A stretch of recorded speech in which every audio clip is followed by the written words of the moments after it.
नमस्कार। आज हम बात करते हैं कि एसिड रिफ्लक्स, जीआरडी, हाइटिस हर्निया के जो पेशेंट है, यहाँ तक कि अन्य जो पेट से परेशान लोग हैं, पेट संबंधित कोई भी बीमारी से परेशान है, ऐसे लोगों को गुस्सा बड़ा तुरंत आता है। छोटी छोटी बातों पे वो गुस्सा हो जाते हैं और गुस्सा ऐसा आता है कि गुस्से में न जाने क्या कर बैठते हैं। तो ये गुस्सा क्यों आता है? क्या आपका ये स्वभाव है या फिर आपके शरीर में ऐसा कुछ बदलाव हुआ है जिसके कारण आपको छोटी छोटी बातों पे गुस्सा आता है? उसकी बात करेंगे। और एक गुस्सा, इसको छोड़ना कैसे या फिर ये छूट कैसे जाए, उसके लिए आपको घर पे क्या कर सकते हैं, घर पे इसको ठीक कैसे करना है, उसकी भी बात करेंगे। तो आज का वीडियो आप पूरा देखना ताकि आपको ठीक से समझ में आए। देखिए, जो आपको गुस्सा बार बार आ रहा है उसका पीछे एक मसल कारण रहता है और आपका वेगस नर्व का फंक्शन। दो तरह का कारण है, एक वेगस नर्व का फंक्शन और एक मसल होता है जिसका नाम होता है श्वास। अब ये श्वास मसल के बारे में हमने कुछ दिन पहले एक वीडियो में बात की थी और उसमें बताया था कि ये श्वास टाइट कैसे होता है। देखिए, ये जो श्वास मसल है इसमें ये आपके इमोशंस के अकॉर्डिंगली ये इसका फंक्शन होता है। ठीक है, तो ये जो मसल है ये ऊपर अटैच होता है डायफ्राम को, नीचे अटैच होता है पेल्विस को और आपके फीमर को, जो आपकी पैर की हड्डी है, आपका जो हिप जॉइंट होता है वहां पे अटैच होता है। जब आपका पेल्विस और रिबकेज का पोस्चर खराब हो जाता है, जैसे कि रिबकेज इस तरह से एक्सटेंडेड पोस्चर में चला जाएगा, पेल्विस एंटीरियर मतलब आगे टिल्ट हो जाएगा, एंटीरियर टिल्ट हो जाएगा, जिसके कारण अगर पेल्विस आगे गया, रिबकेज इस तरह से गया, तो रिबकेज और पेल्विस के बीच का जो डिस्टेंस है ये बढ़ जाता है और जिसके कारण ये श्वास मसल पे तनाव बने रहता है। और इसमें जो तनाव बनता है, ये जो खींचा हुआ मसल है, यही कारण है आपको बार बार गुस्सा आने का।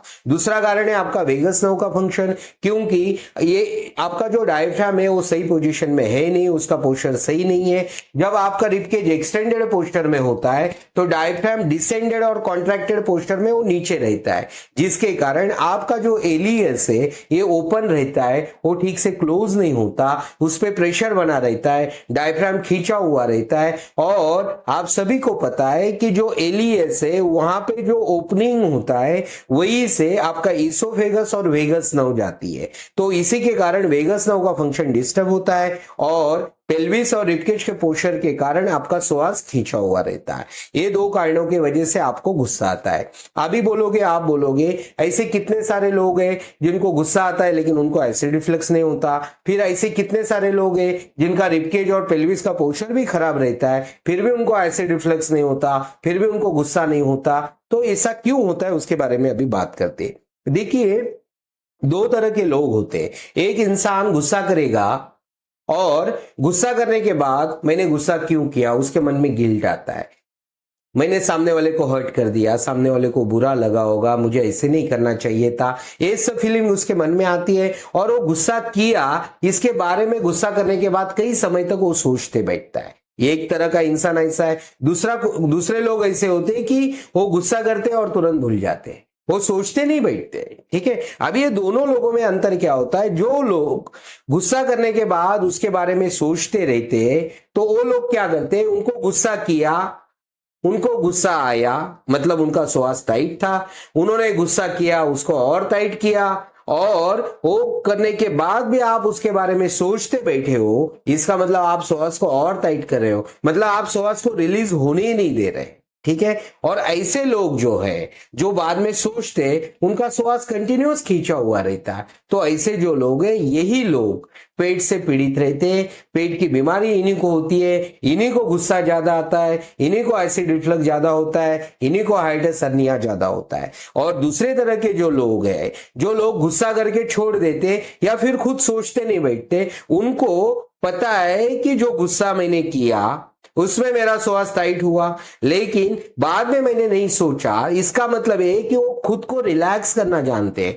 वो बात को छोड़ दिए, मतलब खुद को रिलैक्स कर दिए। और जैसे वो खुद को रिलैक्स करना जानते हैं वैसे ही उनका श्वास भी रिलैक्स हो जाता है। फिर वो लोगों में ज्यादा तकलीफ नहीं होती, तकलीफ होगी भी तो ज्यादा नहीं होगी। और ये जो दूसरे तरह के लोग हैं उनमें तकलीफ बढ़ती रहती है। तो अभी आप समझ गए गुस्सा क्यों आता है। सबको गुस्सा आता है लेकिन तकलीफ क्यों नहीं होती, सबके बारे में अभी बात कर ली। अभी हम बात करेंगे कि ऐसी कौन सी चीज आप करोगे तो आपका गुस्सा आप छोड़ सकते हो। छोड़ने की बजाय हम बोलेंगे वो छूट जाएगा। छूटना और छोड़ने में अंतर होता है, वो अपने आप छूट जाना चाहिए। तो ऐसी कौन सी चीजें, उसके बारे में बात करते हैं।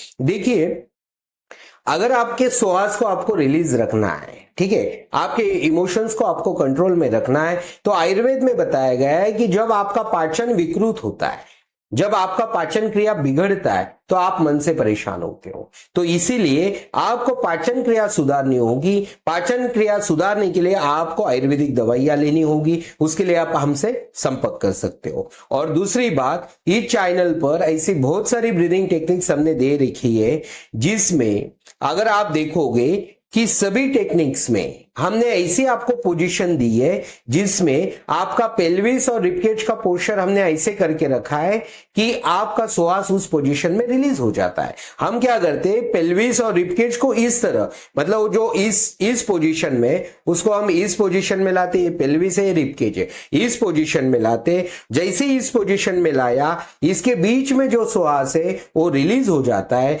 वो रिलीज हुआ तो उसका जो नीचे डायफ्राम को जो नीचे खींच रहा है, जिसके कारण डायफ्राम ऊपर नहीं जा रहा है, डोम शेप में नहीं जा रहा है, आपका एलियस क्लोज नहीं हो रहा है, वो तभी रिलीज होगा जब हम श्वास को रिलीज करेंगे। श्वास हमने रिलैक्स पोजीशन में रख दिया तो मतलब डायफ्राम के ऊपर का प्रेशर हट गया। और इस पोजीशन में जब आप ब्रीदिंग करोगे तब आपके डायफ्राम ऊपर जाएगा। जब आप एक्सेल करोगे उसके डोम शेप में जाने के चांसेस और बढ़ जाते। और जब आप ये रेगुलर लगातार कुछ महीनों तक करोगे तो निश्चित ही आपका डायफ्राम सही पोस्चर पे जाता है। वैसे ही आपके पेल्विस का पोस्चर बदलता है, रिबकेज का पोस्चर सही होता है, और साथ साथ आपका श्वास रिलीज होगा, आपका वेगस नर्व का फंक्शन इंप्रूव होगा। तो ऐसे बहुत सारी टेक्निक्स इस चैनल पर दी है।